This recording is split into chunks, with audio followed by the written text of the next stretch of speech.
جو ہے آپ کو ان 2 ہی صورتوں سے پڑھ لینا ہے۔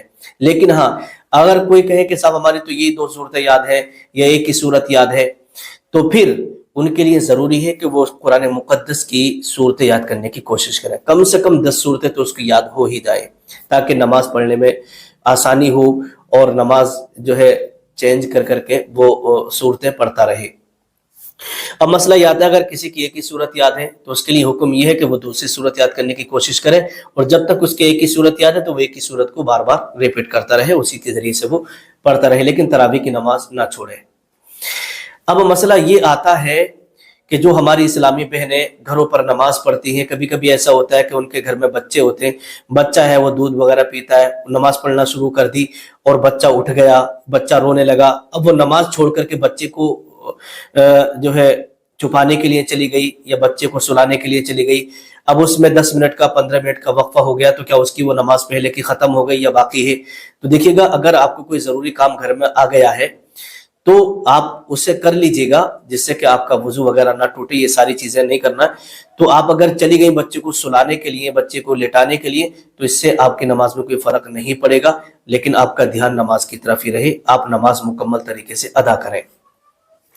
اب آئیے گا آگے چلتے ہیں۔ ایک سوال یہ بھی ہے کہ اگر دیکھیے گا تراویح کی جو جماعت ہے نا، وہ تراویح کی جماعت سنت مؤکدہ علی الکفایہ ہے، سنت مؤکدہ علی الکفایہ ہے، اور تراویح کب سے کب تک پڑھ سکتے ہیں یہ بھی آپ دھیان رکھیے گا۔ تو دیکھیے تراویح کا جو وقت شروع ہوتا ہے وہ عشاء کی فرض نماز پڑھنے کے بعد سے تراویح کا وقت شروع ہو جاتا ہے۔ عشاء کے فرض آپ نے پڑھ لیے، 2 رکعت نماز سنت آپ نے پڑھ لی، 2 رکعت نماز نفل آپ نے پڑھ لی، اس کے بعد آپ تراویح پڑھنا شروع کریے گا۔ سارے لوگ اسی طریقے سے پڑھا کرتے ہیں۔ تو عشاء کی یعنی تراویح کا جو وقت شروع ہوتا ہے وہ عشاء کے فرض پڑھنے کے بعد سے صبح صادق تک رہتا ہے۔ عشاء کی فرض نماز پڑھنے کے بعد سے صبح صادق تک یہ تراویح پڑھنے کا وقت رہتا ہے۔ اب یہاں پر ایک مسئلہ یہ آتا ہے کہ اگر کسی نے عشاء کی نماز میں جو 4 فرض ہیں اگر وہ نہیں پڑھے اور اس سے پہلے کسی نے تراویح پڑھ لی تو کیا تراویح ہوں گی؟ تو نہیں، بالکل تراویح اس کی نہیں ہوں گی، کیونکہ تراویح کا جو وقت شروع ہو رہا ہے وہ عشاء کی فرض نماز پڑھنے کے بعد سے شروع ہو رہا ہے۔ اب آئیے گا آگے چلتے ہیں۔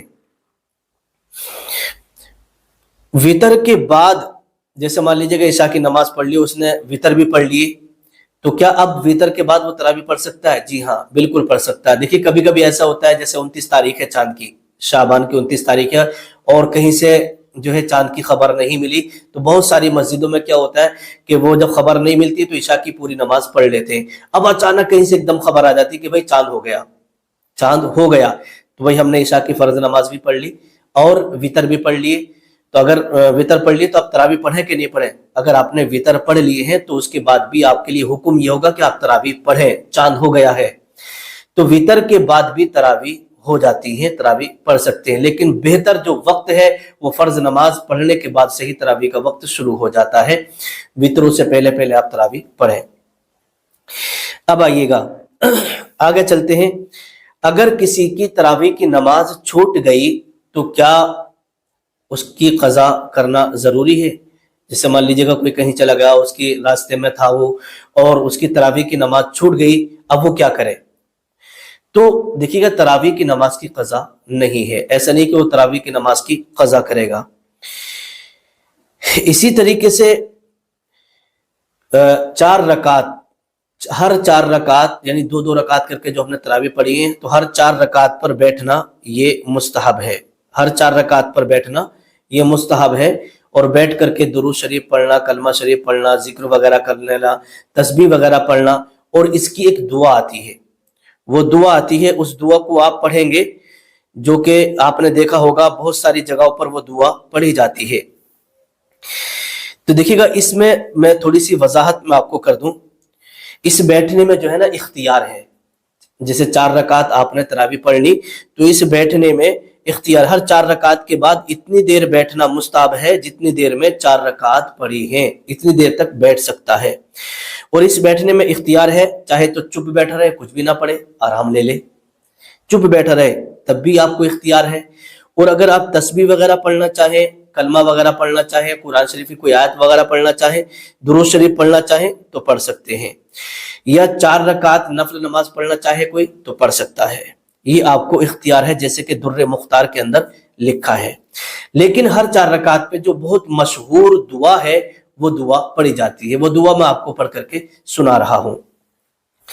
دیکھیے گا دعا یہ ہے، سبحان ذی الملک والملکوت، سبحان ذی العزت والعظمت والہیبت والقدرت والکبریاء والجبروت، سبحان الملک الحی الذی لا ینام ولا یموت، سبوح قدوس ربنا ورب الملائکۃ والروح، اللہم اجرنا من النار یا مجیر یا مجیر یا مجیر برحمتک یا ارحم الراحمین۔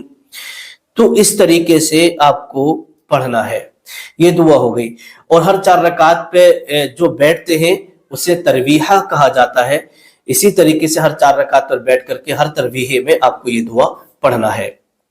تو میرے پیارے اسلامی بھائیوں اور اسلامی بہنوں، امید کرتا ہوں کہ بہت سارے مسائل آپ کو جو ہے سیکھ چکے ہوں گے، اور اگر آپ کے ذہن میں، آپ کے مائنڈ میں اگر کوئی سوال چل رہا ہو تراویح کے تعلق سے، رمضان کے تعلق سے، روزوں کے تعلق سے، تو آپ نیچے کمنٹ کریے گا، انشاءاللہ میں آپ کی کمنٹ پڑھ کر کے آپ کا جواب دینے کی کوشش کروں گا۔ اگر کمنٹ میں جواب نہیں ملا تو ویڈیو کے ذریعے سے کسی بھی ویڈیو میں آپ کے سوال کا جواب انشاءاللہ دے دوں گا۔